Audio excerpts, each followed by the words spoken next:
Monsieur le Président, merci, Monsieur le Président. Monsieur le Ministre, votre présentation politique du budget de la France pour 2020 est un trompe-l'œil, un exercice de communication sans perspective d'avenir, contrairement à ce que vous affirmez. Comment pouvez-vous parler d'avenir alors que nous vivons à crédit, que les baisses d'impôts annoncées sont financées par le déficit, la dette et les bonnes nouvelles de la conjoncture sur lesquelles vous misez depuis le début du quinquennat? 18,5 milliards d'euros, c'est l'augmentation des recettes d'impôts nets perçues par l'État en 2020. Conjugué à un vent de croissance inespéré, à des recettes fiscales exceptionnellement dynamiques et à la baisse des taux d'intérêt. Qu'en avez-vous fait? C'est donc un budget en 3D. Déficit, dette, dépenses publiques. La prévision de déficit pour 2020 est passée à 2,2% du PIB, soit une baisse de 0,1 par rapport à 2019. C'est le plus faible effort en la matière depuis 10 ans. Notre dette frôle dangereusement avec les 100% et se situe 20 points au-dessus de celle de l'Union européenne. Quant aux dépenses publiques, elles augmentent en volume de 0,4% certes, mais de 1,6% en valeur, soit près de 20 milliards d'euros supplémentaires.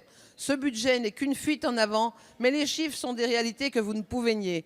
Les Français vous parlent de leur avenir, de celui de leurs enfants.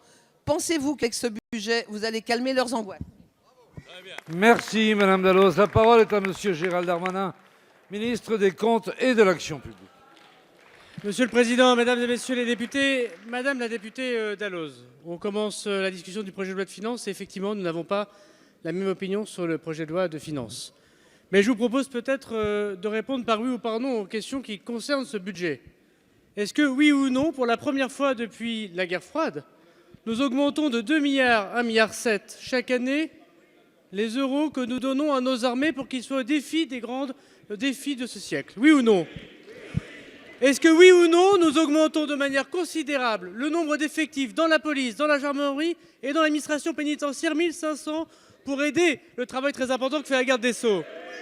Est-ce que oui ou non, nous rendons aujourd'hui l'objectif très important de rénovation énergétique 3,5 milliards d'euros mis budgétaires et extra-budgétaires pour ce qui concerne les certificats d'énergie et la rénovation des logements?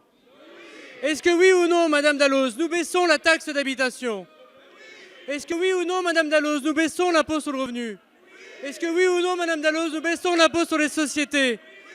Madame Dalloz, est-ce que oui ou non, vous allez baisser l'impôt des Français? Merci Monsieur le ministre. Madame Dalloz. Madame Dalloz. Chut, Bon, s'il vous plaît. Laissez Madame Dalloz encore une fois, on reste dans un mode de communication. C'est bien ça. Quand je dis que vous faites de la communication, ça ne marche pas. La réalité, c'est que tout ce que vous venez d'annoncer, vous ne le dites pas aux Français, mais vous le financez sur de la dette. C'est-à-dire que vous transférez ça aux générations futures. C'est un manque criant de courage. Vous n'avez pas le courage d'aborder des réformes structurelles. C'est cela qu'on vous reproche. Merci Madame Dalloz. Monsieur le ministre. Chut. En fait, Madame Dalloz, j'avais pas fini. Est-ce que oui ou non, nous stabilisons pour la première fois la dette du pays?